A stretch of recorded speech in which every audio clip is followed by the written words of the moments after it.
Assalamualaikum warahmatullahi wabarakatuh. Nama saya Ade Rizky Ananda Barusagala dari Pendidikan Tata Rias kelas C tahun 2022 ingin mempresentasikan esai bab 6 yang berjudul Demokrasi.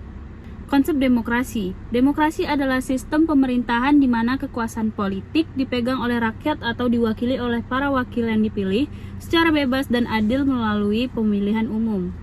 Demokrasi memiliki berbagai bentuk dan varian, seperti demokrasi langsung di mana rakyat secara langsung mengambil keputusan politik, dan demokrasi perwakilan di mana rakyat memilih wakil-wakil mereka untuk mengambil keputusan politik. Prinsip-prinsip demokrasi. Yang pertama, keterlibatan rakyat. Rakyat memiliki hak untuk berpartisipasi dalam proses politik, seperti pemilihan umum, pengambilan keputusan, dan penyusunan kebijakan. Yang kedua, keadilan dan kesetaraan. Setiap individu memiliki hak yang sama dalam menjalankan hak politiknya, tanpa diskriminasi, berdasarkan ras, agama, gender, atau latar belakang lainnya. Yang ketiga, pemerintahan berdasarkan hukum.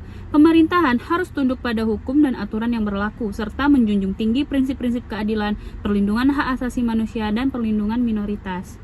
4. Kebebasan berpendapat dan berkumpul. Rakyat memiliki kebebasan untuk menyatakan pendapat, mengemukakan ide, dan berkumpul secara damai tanpa takut akan represi atau penyensoran.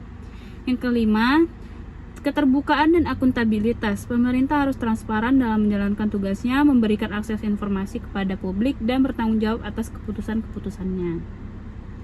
Demokrasi di Indonesia. Demokrasi di Indonesia merujuk pada sistem pemerintahan yang didasarkan pada prinsip-prinsip demokrasi, di mana kekuasaan politik dipegang oleh rakyat dan diwakili oleh para wakil yang dipilih melalui pemilihan umum.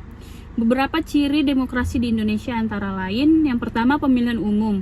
Indonesia secara berkala mengadakan pemilihan umum untuk memilih wakil-wakil rakyat termasuk pemilihan presiden, anggota parlemen, gubernur, dan kepala daerah lainnya.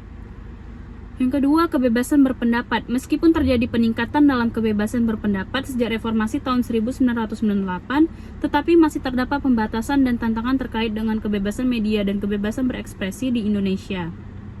Partisipasi politik. Partisipasi politik rakyat semakin meningkat dengan munculnya berbagai kelompok masyarakat sipil, organisasi nirlaba, dan gerakan politik yang berperan dalam mengawasi pemerintah dan memperjuangkan kepentingan masyarakat. Yang keempat, pembatasan terhadap korupsi. Indonesia berupaya untuk mengatasi masalah korupsi dengan berbagai upaya, seperti pembentukan lembaga anti korupsi, penerapan transparansi dalam pemerintahan, dan penegakan hukum yang lebih tegas terhadap pelaku korupsi. Yang kelima, kekuasaan kepolisian dan militer. Meskipun sudah terjadi reformasi di sektor kepolisian dan militer, namun masih terdapat tantangan terkait dengan pengawasan terhadap kekuatan militer dan penegakan hukum yang adil.